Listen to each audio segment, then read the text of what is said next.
Olha, vamos mudar de assunto aqui, porque a primeira turma do Supremo Tribunal Federal decidiu, por unanimidade, condenar mais 9 réus por envolvimento na tentativa de golpe promovida pela gestão do ex-presidente Jair Bolsonaro. O núcleo 3 da trama golpista é formado por 10 réus, 9 militares e um agente da Polícia Federal. A Procuradoria-Geral da República aponta que o grupo planejou ações mais severas e violentas da organização criminosa como plano para assassinar autoridades. Além disso, o núcleo teria planejado pressionar o comando do Exército a aderir a essa possível tentativa de golpe para manter, então, Jair Bolsonaro no poder, mesmo após a derrota nas urnas. O relator, Alexandre de Moraes, votou para condenar 7 dos 10 réus pelos 5 crimes apontados pela PGR.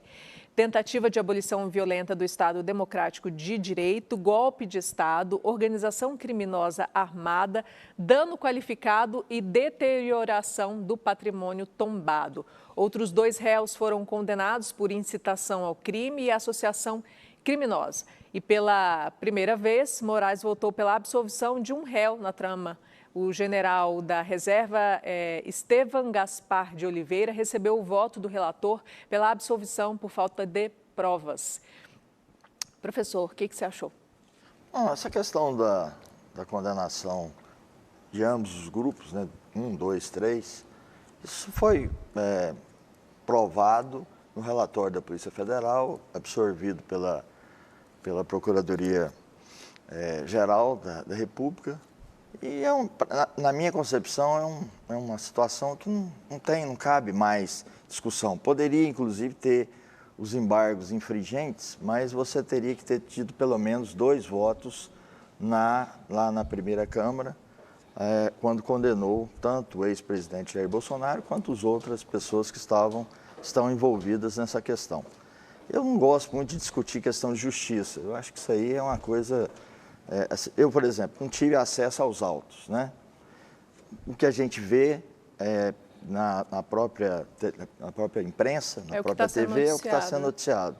Então, assim, para você entrar no mérito da questão, teria que ter acompanhado diuturnamente isso, né?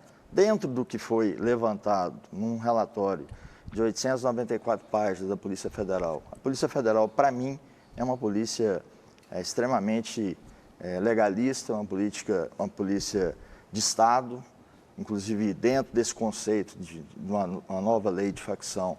Acho que o Derrite errou em tentar diminuir a participação dela, ou ela ter que pedir ao governador, ou seja quem for, para poder atuar. Eu acho que a Polícia Federal ela tem que estar acima de qualquer governo, ela tem que ser uma polícia de Estado, né? Então, não ia criar um relatório mentiroso para poder colocar 30 pessoas na cadeia, inclusive um ex-presidente da República, do jeito que a coisa aconteceu. Então, creio que a primeira Câmara está sendo coerente dentro daquilo que ela votou, né?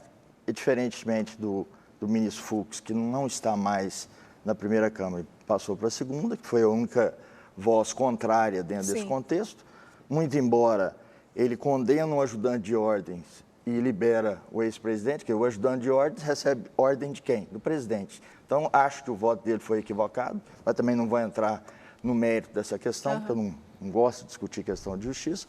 Acho que a primeira Câmara está sendo coerente dentro daquilo que foi proposto pela Polícia Federal, foi acolhido pela própria Procuradoria e todo o debate que teve dentro do contexto. Aconteceram erros, eu acho que se o presidente Jair Bolsonaro, como qualquer outro, soubesse perder, como ele soube ganhar, 6 mandatos de deputado federal, 1 de presidente da República, um filho vereador, o outro deputado federal, o outro senador, hoje ele estaria em condição de ser candidato a presidente com chances reais de vitória. Eu, por exemplo, disputei 6 eleições, 2 de vereador, 3 de deputado estadual, 1 de deputado federal. Perdi, não pus culpa em ninguém. Foram com essas urnas, com as mesmas urnas que elegeram, que o próprio presidente da República elegeu 99 deputados federais e 25 senadores. Então, acho que toda essa celeuma poderia ter sido evitada, né? E o próprio presidente poderia estar numa outra situação tendo, vamos dizer, condição de se colocar, inclusive, contra o candidato da esquerda e buscar a eleição. Quer dizer, nada foi provado com relação à questão das urnas eletrônicas, de dizer que houve fraude, quer dizer, foi entrou numa situação que acabou se prejudicando e prejudicando a própria direita de maneira geral, porque, de fato, o único candidato que tem condições de disputar com o atual presidente seria o ex-presidente Jair Bolsonaro. Pelo menos as pesquisas, elas demonstram isso, né? Também não vou discutir a questão das pesquisas, eu procuro analisar dentro daquilo que a gente conhece. Então, meu pensamento é esse. Ok. Rafael, o que você achou? Inclusive, você falando do Fux, né? O Fux até no voto dele, naquele momento, onde ele estava ainda na primeira turma, né? Ele até falou a respeito da questão das penas, né? Que poderiam...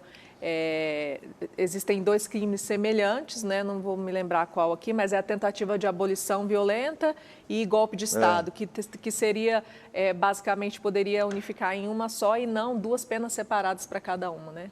Sua opinião. Mariana, na verdade, esse processo está maculado desde o princípio. Se tem algo que existe nesse processo, é erro.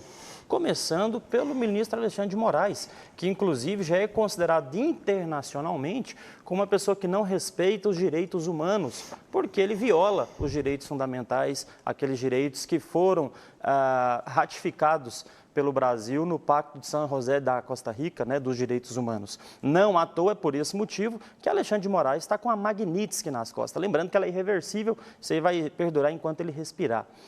Mariana, o que acontece nesse caso em específico? Se nós observarmos esse processo por diversos aspectos, nós só vamos encontrar erros. Por exemplo, o Lula. Ele foi preso, ficou preso em uma salinha convencional, com vários cômodos, inclusive, na PF, na cobertura da PF em Curitiba. Bolsonaro está prestes a ser preso, não vai ter esses mesmos benefícios, provavelmente nós vamos falar disso logo adiante. Nós observamos, por exemplo, que neste processo, dos Kids Pretos especificamente, o advogado Chiquini, que está atuando ali, não teve acesso ao celular de uma das pessoas que estão presas ali, de um dos seus clientes, um outro aspecto que precisa ser também avaliado. Nós temos aí erros onde o próprio Alexandre de Moraes, ele se apresenta como a vítima, como o promotor, ele mesmo oferece a denúncia quando o PGR não a oferece e quando ele vai dar o seu voto, ele ainda fala, olha, essa pessoa queria me matar, né? Então nós observamos que é um processo que está aí rodeado de erros, totalmente viciado, esse processo não poderia de forma alguma estar tramitando. Lembrando que se você, mãe que está nos assistindo, tem aí um pai custoso aí, que fez o filho e saiu e não paga pensão, se você entrar com um processo de pensão contra esse pai, provavelmente esse processo vai demorar mais do que o processo que está sendo corrido aí contra o nosso presidente Bolsonaro. Então, erros aí são inúmeros dos mais diversos aspectos, tanto de mérito quanto de processo.